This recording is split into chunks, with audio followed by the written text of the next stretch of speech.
We present at this time the regular Sunday afternoon address of Father Charles E. Coughlin from Royal Oak, Michigan.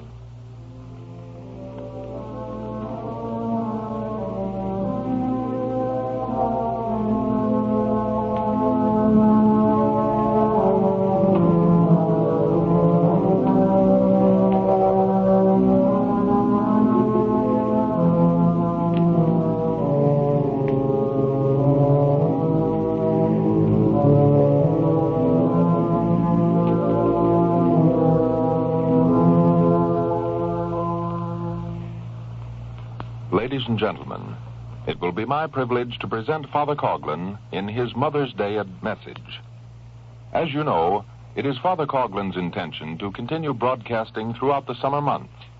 Professedly, he not only opposes Nazism as do all persons in this nation, but he is also opposed to communism, which unfortunately millions of persons support either directly or indirectly. These broadcasts, therefore, support Christianity and Americanism, and oppose the advances of irreligion and state supremacy, which masquerades under different foreign isms. Approximately 9 of the 48 stations of this network can carry only the first half of this program. The reason for this is related to commitments made previously by the stations to other programs. We congratulate them for their cooperation. For the past 2 Sundays, the popular station WINS of New York City has been carrying this program. We wish our millions of listeners in the New York area will bear this in mind and give support to this station in its activities. May I now present to you Father Coughlin in The Mother's Challenge to Warmongers. Good afternoon, my friends. This is the day when the mothers of America exercise their right of speaking to the sons and daughters of our nation. Well may they speak. Well may we, their offspring, listen. Long enough have we attended to the words which drop from the lips of those who have spoken of things that pierce the hearts of American mothers. Long enough have we listened to the apostles of war. My friends, motherhood is essentially concerned with life in all its abundance. War with death and devastation. Motherhood is the fountain whence springs the waters of love and happiness. War is the stagnant cesspool of hate and misery, the barren waste of filth whence seeps the sordid aftermath of poverty and national strife. Today there stands in bold relief the resplendent figure of your mother and my mother, challenging the deceitful sophistries which drop from the lips and pens of those who prize more dearly the gains of greed than they do the preservation of the flesh and blood cradled by the mothers of mankind. Why, therefore, should not those whom we honor with the title of mother raise their voices to defend their sons, whom the Prince of Darkness would devour?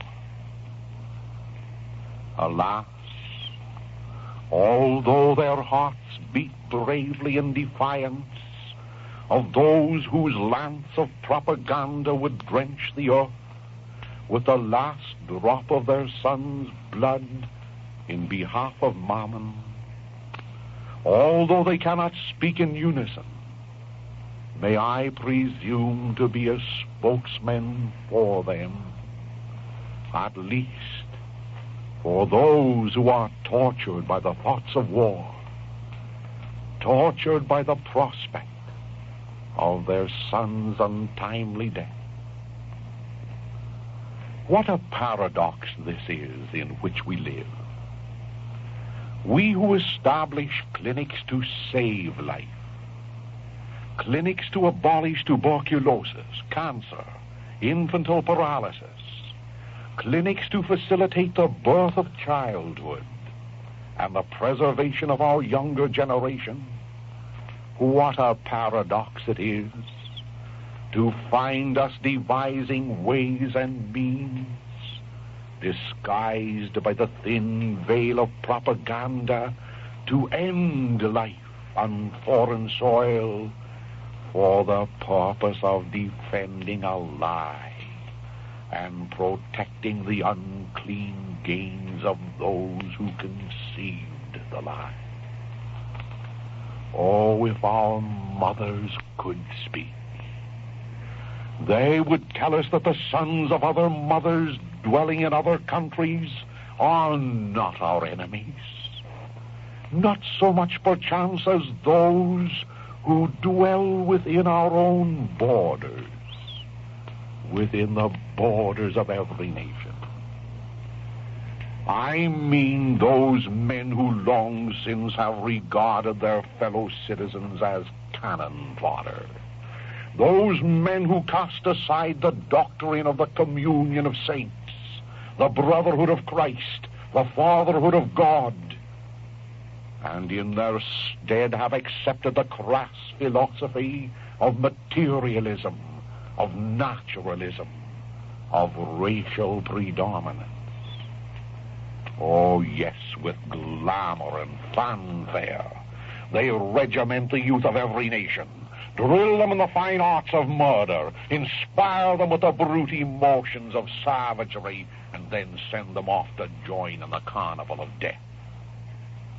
When the last sad requiem is sounded over the last shattered corpse on a battlefield, these conspirators who are powerful enough to fetter the process of government forget the promises which their propagandists made, desecrate the memories and the sacrifices of the slain, spurn the veterans who fought to make the world safe for democracy, while new laws are legislated to safeguard the clippers of coins, the breeders of more wars.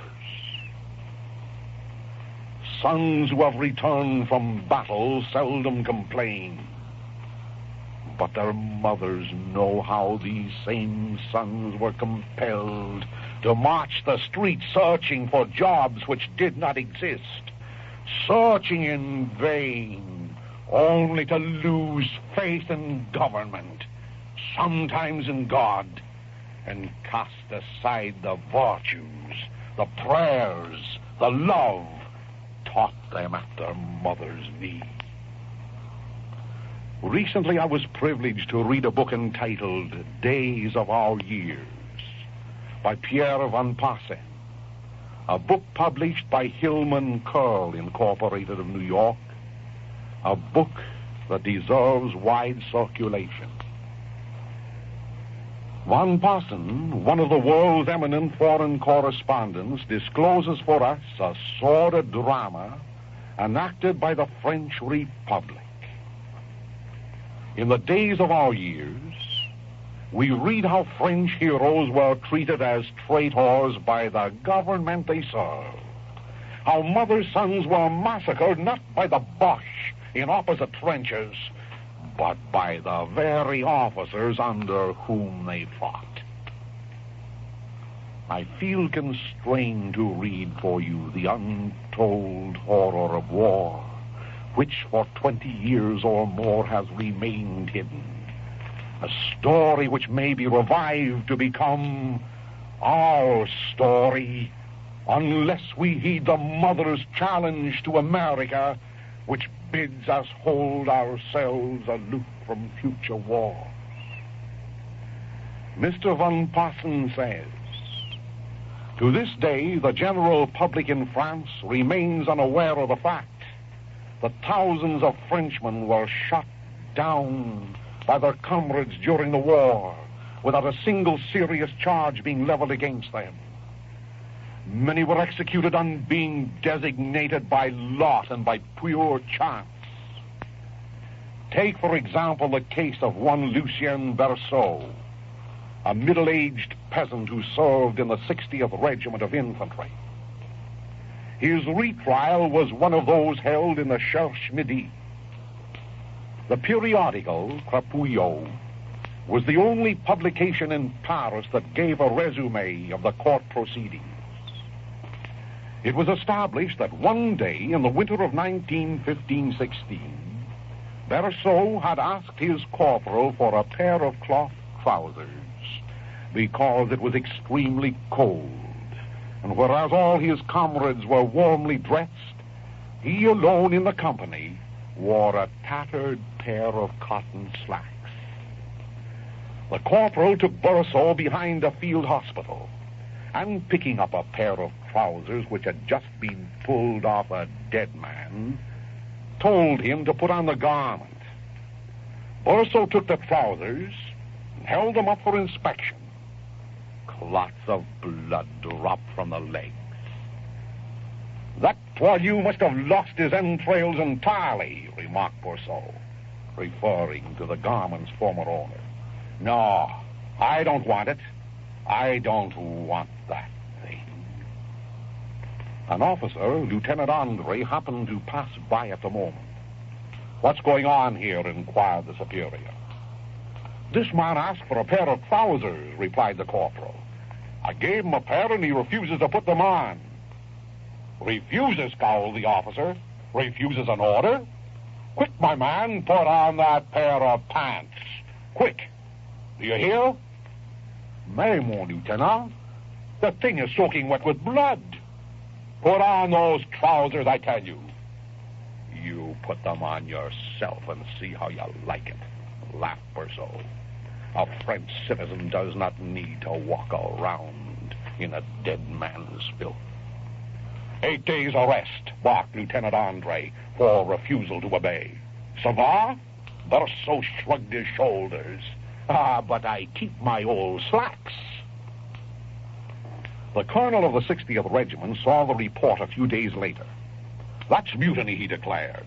"Those fellows are getting out of hand. Call a court-martial at once. I'll set an example of discipline." All this was put in evidence at the retrial in the Cherche Midi. The company, witnesses recalled, was thrown into consternation by the colonel's decision. 2 soldiers, Dumoulin and Cotter, went to see Lieutenant Andre to ask him to modify his charge. Monsieur Peruche de Vernat, who had been recorder at Berceau's court-martial at the front, continued the story at the retrial. He says, "It was the 12th of January, 1916. We were near the chateau of Mardançon on the left bank of the Aisne. Colonel Larue summoned me to headquarters and said, 'Sergeant, I asked you to come because I'm faced with an open rebellion. I must set some examples. I must kill 1 or 2 of these fellows. Of course, I expect to observe the rule. That's understood.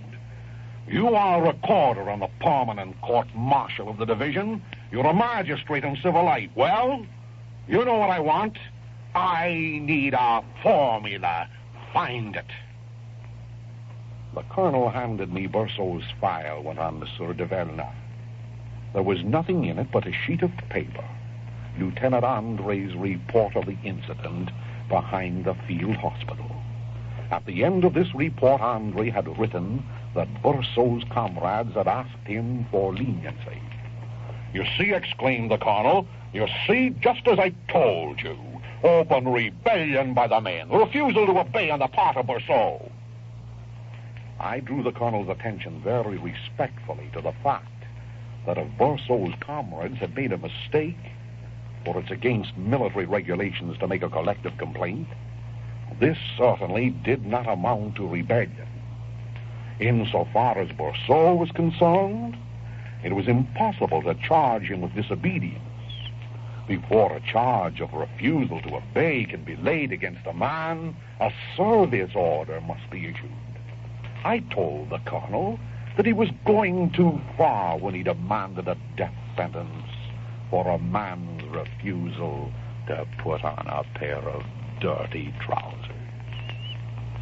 All right, answered the colonel. Let the others be charged with an infraction of the regulations. But Burso shall be charged with the refusal to carry out orders in the presence of the enemy. Draw up an order of accusation in that sense. After all, it's I who command here. Moreover, he added, I'm going to preside over the court myself. At these words, continued the recorder, I could not conceal my amazement. Surely, sir, you're not thinking of anything as drastic as that. You are the prosecutor in this case. You cannot at the same time sit in judgment. Neither in civil law nor in military law can one and the same person be judge and accuser. I'm going to preside, were the colonel's only words. The session of the court-martial was held a few minutes later in a dugout. The three judges were Colonel LaRue, his private secretary, the regimental sergeant major, and one of the other officers. One of the two soldiers who had spoken up for Berceau, one was acquitted, the other sentenced to hard labor for life. Berceau was sentenced to death for disobedience in the name of the sovereign people of France. At dawn the next morning, the poor man was taken from his cell by the Padre. He wept quietly and mumbled, "Oh, but this is not possible. I must... for a pair of dirty pants. No, c'est pas possible. This must be a joke. A thing like this is impossible in France."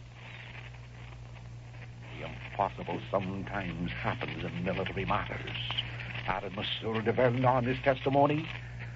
The justice of the military tribunal is not like ours. Well, Berceau was taken a few hundred yards up the road, led into a farm courtyard. The colonel had arrived before. He was freshly shaven and dressed in his best uniform. Berceau's eyes were bandaged, and in his hands tied behind his back. When the colonel gave the order to the firing squad to take aim, the condemned man screamed, "Marie-Louise! Marie-Louise!"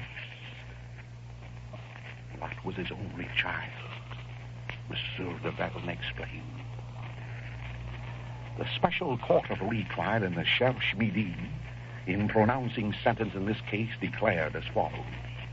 Whereas, on the one hand, Colonel LaRue had signed the order of inculpation and yet presided at the session of the court-martial, and whereas, on the other hand, the order given to Berceau was not a service order for the accomplishment of a military duty, the sentence of the court-martial is hereby annulled. Annulled, I add, after the man was murdered by his own officers. Madame Berceau, Mr. Van Passen continues, who had been present at the trial of revision and who had addressed a letter to the public press telling of the years she had been the object of disdain in the Breton village where she resided as the widow of a traitor, decided to press charges against Colonel LaRue. However, the Minister of War, André Marginot, the builder of the Maginot Lines, had the charge quashed. Further, he decorated Colonel LaRue with the cravat of a commander of the Legion of Honor. A few days after this pathetic incident came to light, Crapouillot reported how another trial, held in Metz, an ex-officer had calmly declared in court the General of Vaillac on March 7, 1915, had ordered his artillery to take under fire a trench full of French soldiers, merely because their company had been thrown back the previous day when they had launched an attack on the German position at Suez. When the artillery commander refused to carry out this murderous instruction without a signed order from Ravaillac, the general compromised. He demanded the names of any 4 corporals and any 18 men belonging to the company, and ordered them sent out into no man's land to cut the barbed wire in plain daylight. The general obviously expected a protest on the part of the soldiers designated, and a refusal to carry out the insane order. But there was no refusal. The men went out, and were, of course, immediately taken under fire by a dozen German machine guns. They threw themselves into the shell holes and did not move until nightfall, when they cut the wires and returned to the trenches. The next day, all were up for court-martial on the charge of having displayed cowardice in the presence of the enemy. The 4 corporals were executed. 2 of them were only wounded by the first salvo of the execution squad. The officer commanding the squad had just given these 2 wounded men the coup de grace with his service revolver when Ravaillac order arrived calling off the execution. And I may add, these men were murdered by their own officers. The story continues. The Revisional Court rehabilitated the men. A monument was elevated to their memory at Sartilla, in the Department of the Manche, by Monsieur Raymond Poincaré, the President of France, who for 7 years of his tenure of office unveiled a monument to the dead every Sunday. He did not unveil this one. Poincaré made General Ravaillac, who was the owner of a chateau of a rich wine-growing estate in the south, a grand officer of the Legion of Honor. Then there was the affair of Fideray, which came up for revision on July 24th, 1929, before the Special Court. It was but one of the endless numbers of retrials going on all over France. In this case, a company of infantry belonging to the 45th Brigade appeared to have grumbled against an order to attack after digging trenches 48 hours in a torrential rain. All the surviving witnesses were unanimous in declaring that there was not a dry cartridge in the company. Every man, said one witness, was a ball of mud with a rifle sticking out. The artillery had not cut the barbed wire, so that it was obvious that the attacking column would be compelled to flatten out immediately after going over the top. 350 corpses still lay in the trench to remind the men what had happened 3 days earlier when their company had tried to attack from the same spot. And eventually, lots were drawn for the 6 men who had to face the divisional court-martial. The first man to be questioned was Corporal Morange. He admitted frankly that he had not climbed over the top because it wasn't his company's turn. What had happened?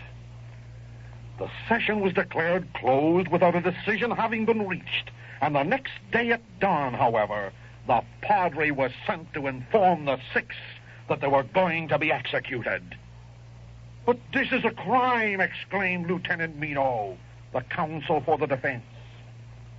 The court-martial has not even pronounced a sentence. And what had happened, I asked? Well, in the night, the divisional commander, who had an interview with Joffre, as usual, had recommended the utmost severity. The old Generalissimo, whom the newspapers called Grandpa, was a firm believer in the system of decimation as a purely disciplinary measure to keep an army well in hand. For weeks, for months, for years, in every departmental courthouse, these investigations of which I have been reading to you in France, these investigations into the validity of the wartime court-martial continue, always ending with the same sad result. Innocent men, my friends, have been assassinated on the slightest whim of superior officers, who in the majority of cases were not front-line soldiers themselves. Is not that an astounding story of war? War that dresses up your son's mothers in the uniform of a patriot. War that follows him into the trench, makes him dwell with vermin, makes him the companion of rats, makes him the father of the machine guns, sometimes held in the hands of the officers of his own army. Mothers of America, we, your sons, are no cowards. For this our land, gladly we would give our lives, but to sacrifice them on the altar of hate, of murder, and of lust for gold, oh no. Rather would we spend our lives toiling for the sons of other mothers, the 12 million jobless whom the cruel man-made depression has exploited.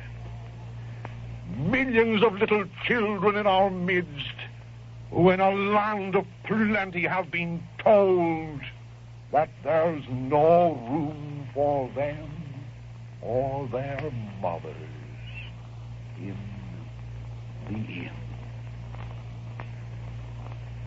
The gospel of motherhood is the gospel of love and of life.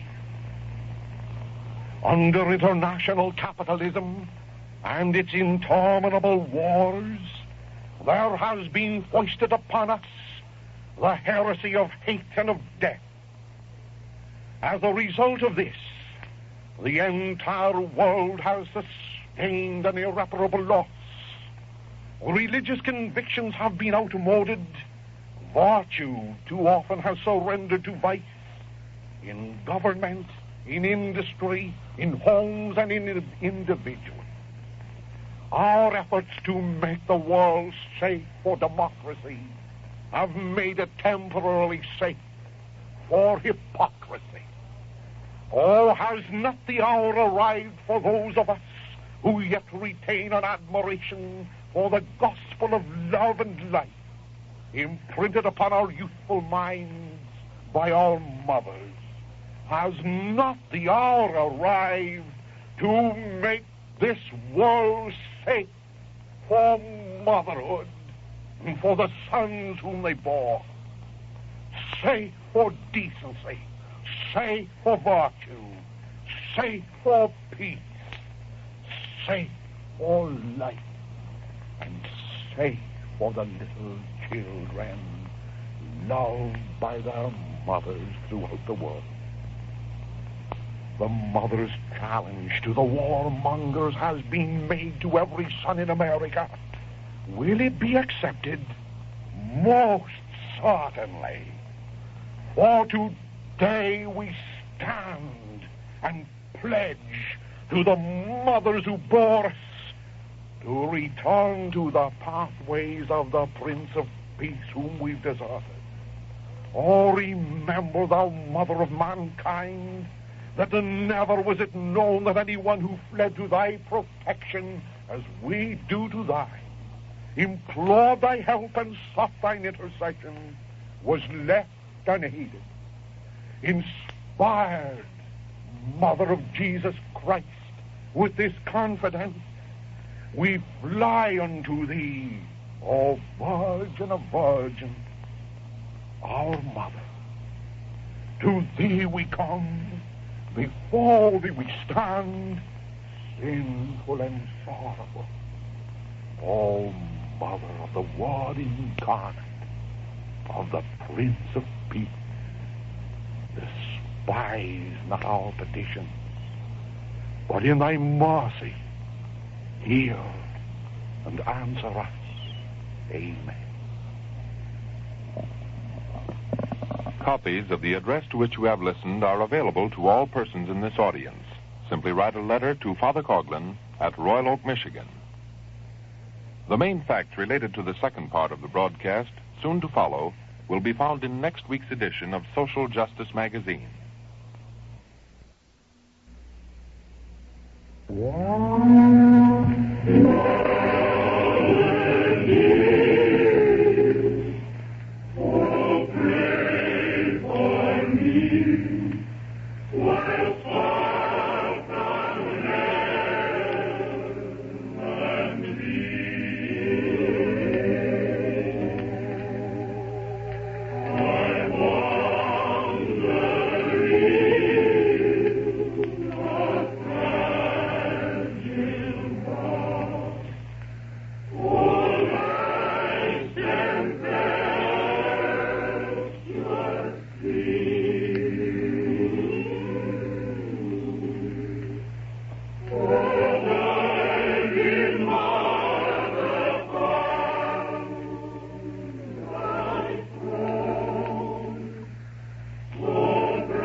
And now, once again, I present Father Coughlin in his thought for the week.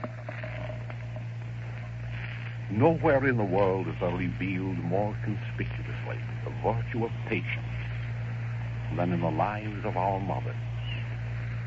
By patience, I mean the ability to suffer. It was in suffering that our mothers brought us into existence. It was through sacrifice that she nursed us during our tender years of boyhood. All through our childhood, it was necessary for our mothers to forget their own leisure and pleasure, to spend upon us the exacting care which we demand. Most sons and daughters understand how heavy rests the crown which nature places upon the brow of a devoted mother. True, there are compensations for her long hours of labor. But what public recognition do we give our mothers beyond the passing tribute of this day? We sons and daughters have been inclined throughout the ages to build monuments to our national heroes. At the close of a sanguinary war, a tomb is builded and a lamp is lighted for an unknown soldier. Were it not as appropriate for American sons and daughters to build a monument to the unknown mother? She would be a symbol of every American heroine who brought life into the world. She would be your mother and my mother, representing the millions of queens who reign supreme, each in the kingdom of her home. And such a monument would have sculptured upon it the fitting reminders, not only of the mother who nursed us in infancy, who molded us in boyhood, and joyed with us in the strong maturity of our years. Oh, no, it would be incomplete did it not represent a motherhood with her stooped shoulders, her gray hairs, her wrinkled brow, alone with her God, praying for her children who are engaged in the uneven battle of life. Collectively and in our private lives, we are prone to take our mothers too much for granted. Will the day never come when we shall cease hero-worshipping the military leaders of destruction and begin paying our long-delayed respects to the mother leaders of life? Recently, an American mother wrote a letter which inspired an unusual editorial, which appeared in the San Francisco Examiner and reads as follows.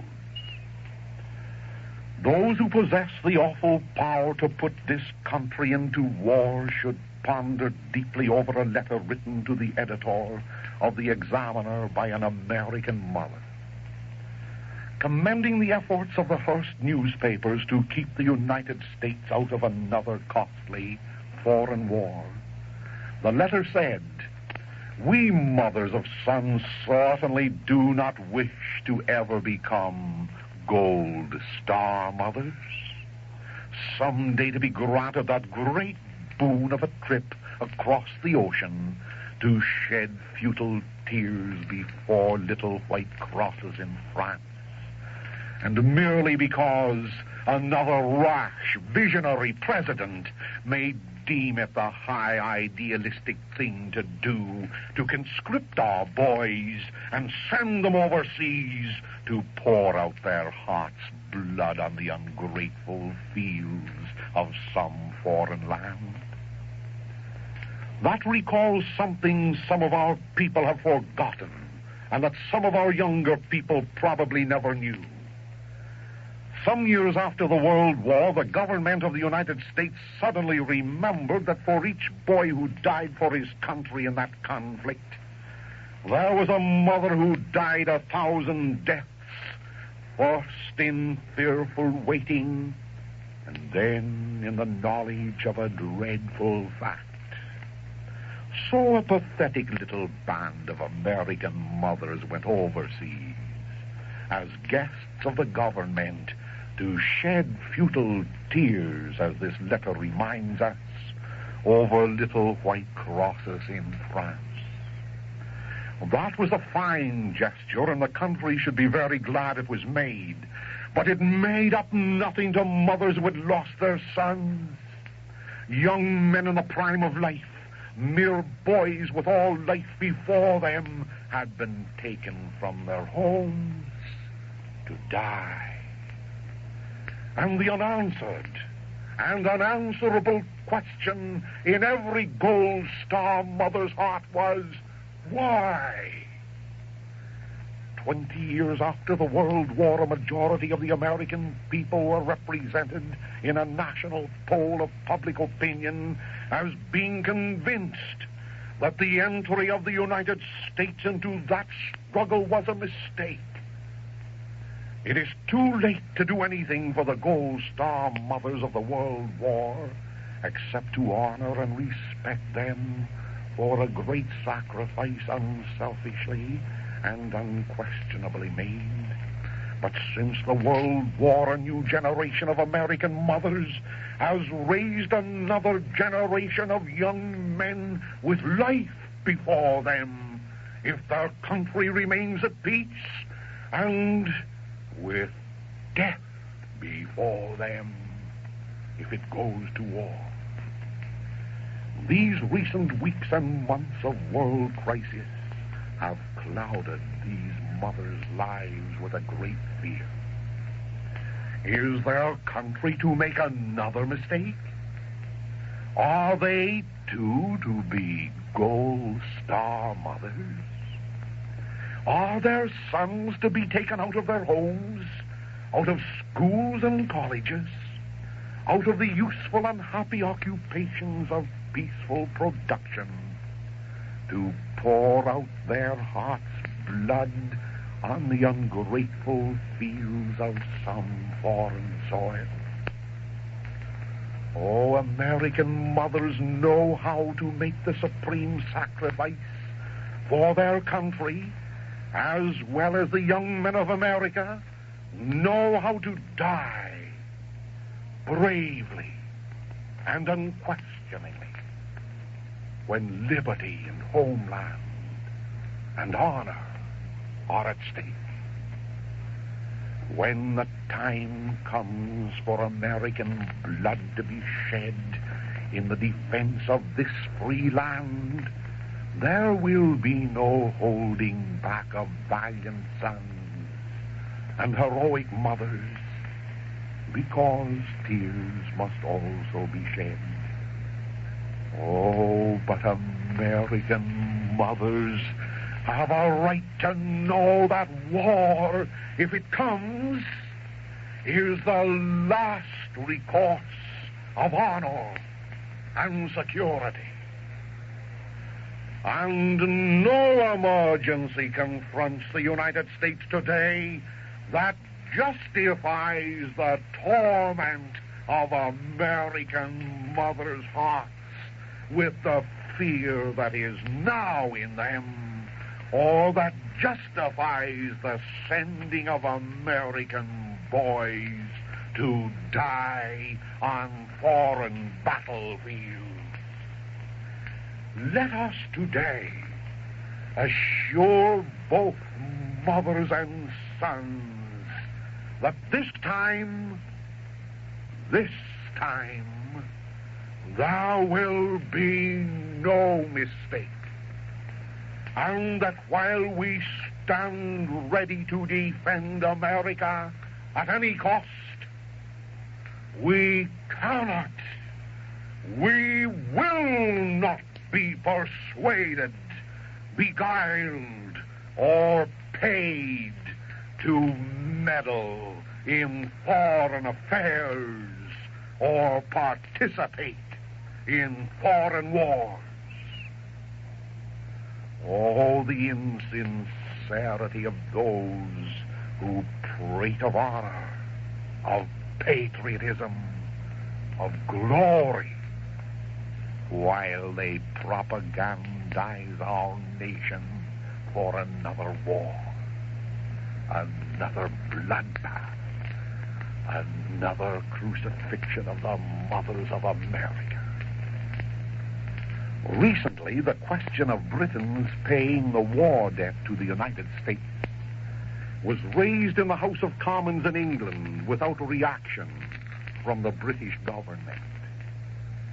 Leslie Hoare-Belisha, England's war secretary, revealed that Britain plans to continue paying royalties on a patented gun manufactured in Czechoslovakia and used by the British Army despite the German annexation of Czechoslovakia.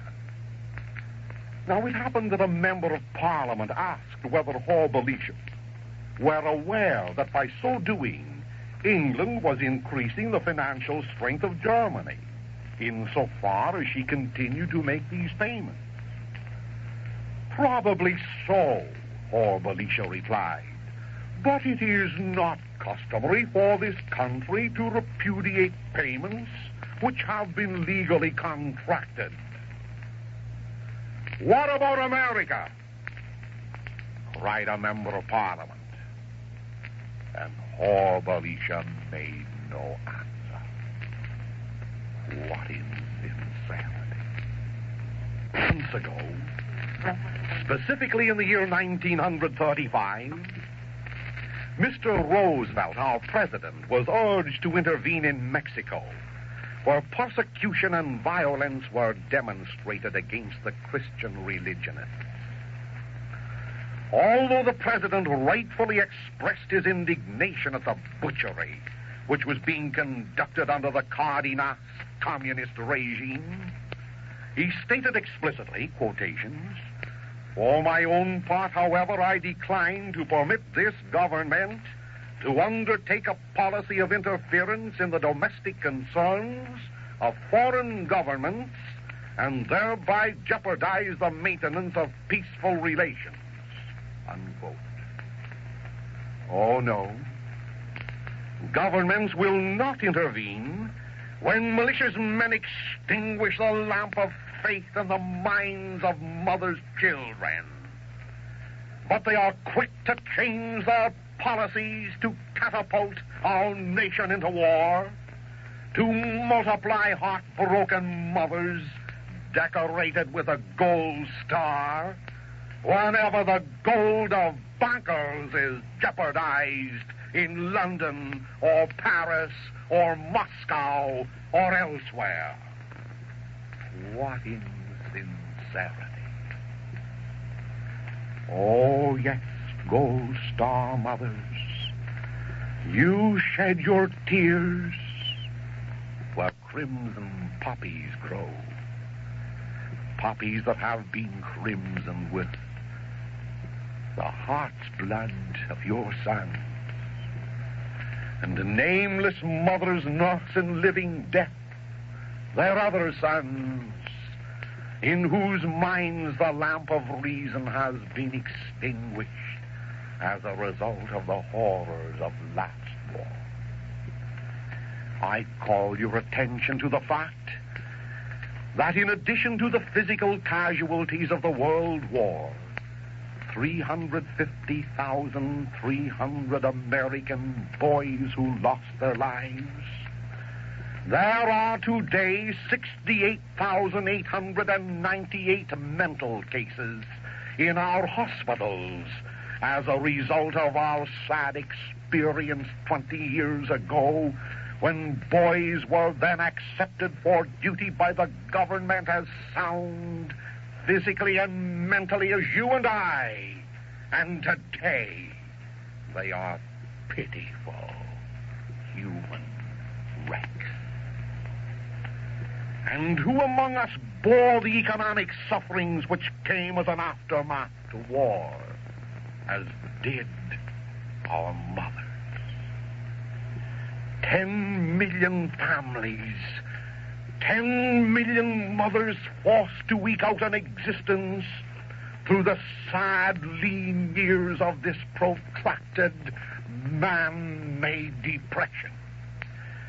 10 million mothers who worried day and night to keep the home fires burning. How many pantries have been destitute of food? How many tears have been shed because these guardians of the home lacked the wherewithal to purchase clothing, fuel, and medicine for the flesh of their flesh? Oh, they are not gold star mothers. They are the Madonnas who still stand beneath the cross of this man-made Calvary, mothers of Christ's brothers who hear their children cry aloud to the victim of Calvary, who said, my God, why hast thou forsaken me?" Mother's Day touches more than the sentimental strings which are stretched upon the keyboard of human nature. A deep religious significance is attached to the proper appreciation of this feast. Obviously, it concerns our own mothers by recalling the tender care and beautiful devotion which they extended to us, their children. Oh, for most of us, many years have passed, leaving behind nothing but memories.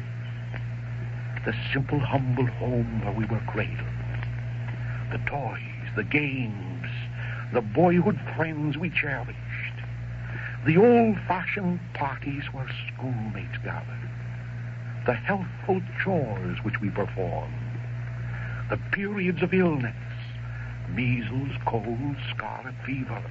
And in every instance, there was our youthful mother, serving to the best of her ability, spending her life, her beauty, and her girlish vitality, that we might live.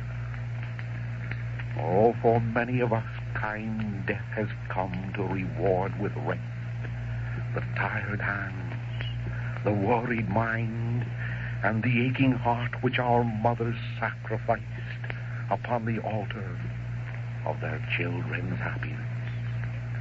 For others of us, mothers have grown old.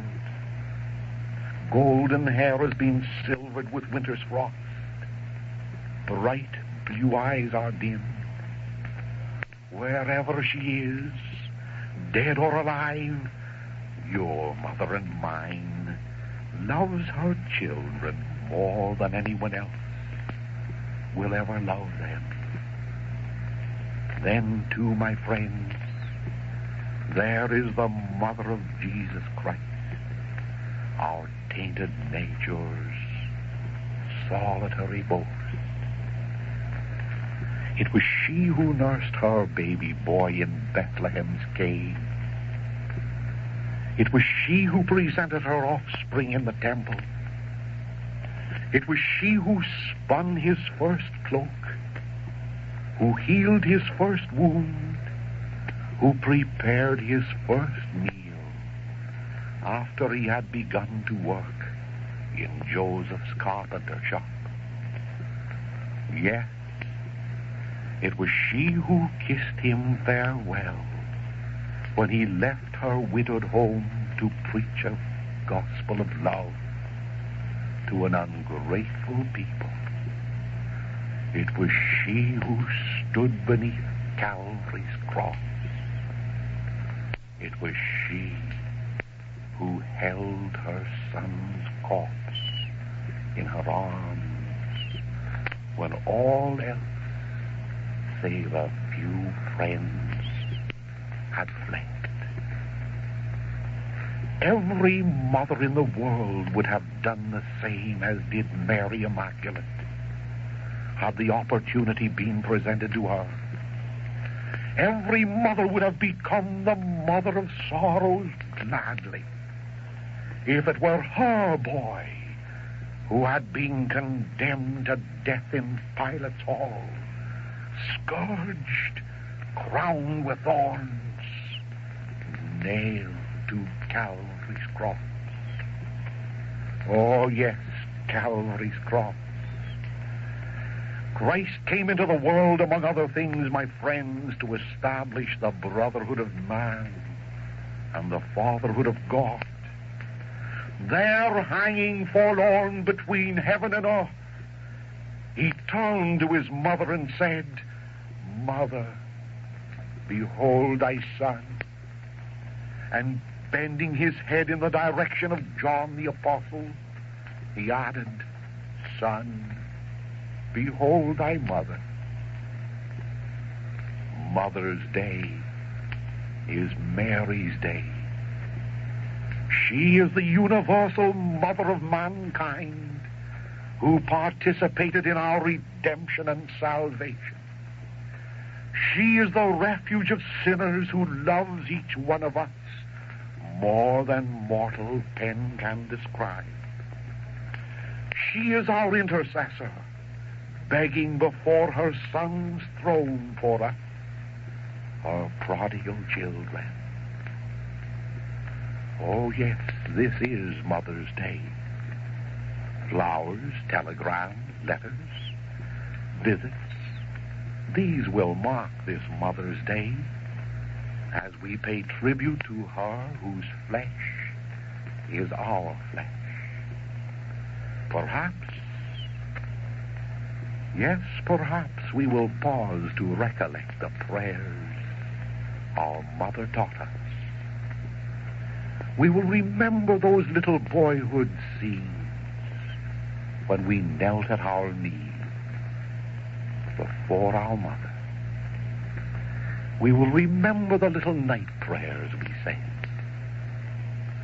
Oh, my sons and daughters, brothers and sisters, how far afield have we gone from those beauteous days when once we were little princes and princesses playing at the throne of mother's knee.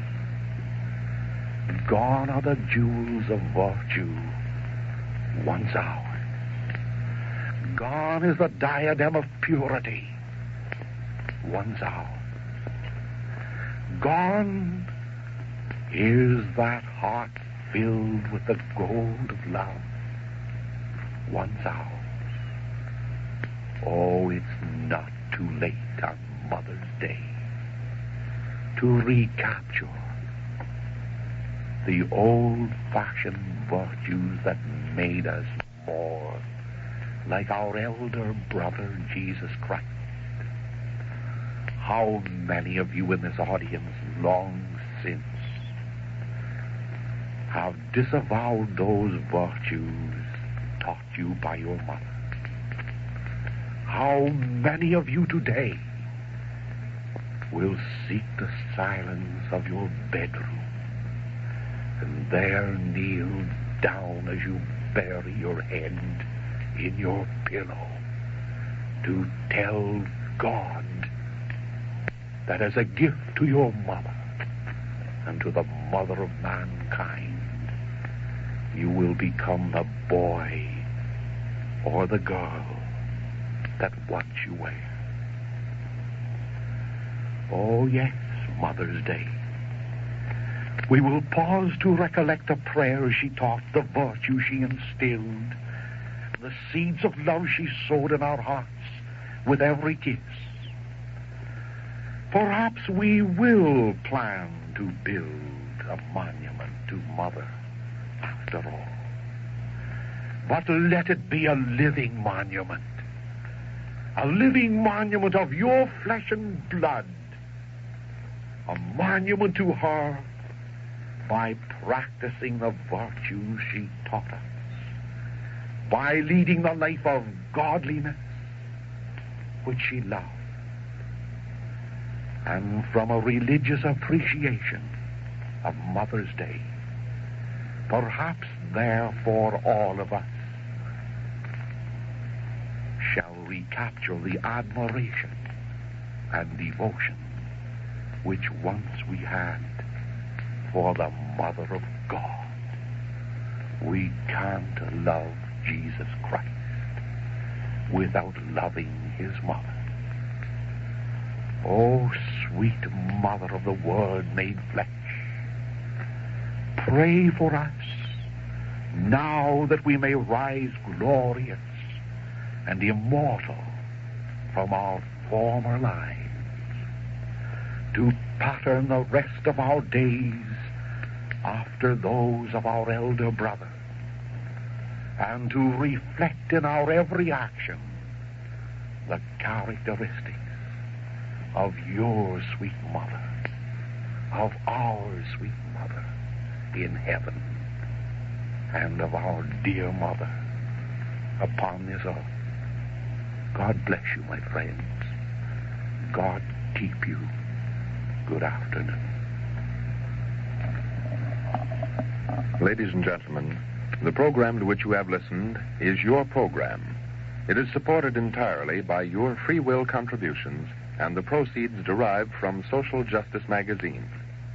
May we recommend this powerful national weekly for your reading. Write this week to Father Coughlin for a copy of the address to which you have listened. Bear in mind that those who are opposed to Christianity and to constitutional Americanism are working assiduously to have your reverend spokesman forced from the air. Address your letter to Reverend Charles E. Coughlin, Royal Oak, Michigan.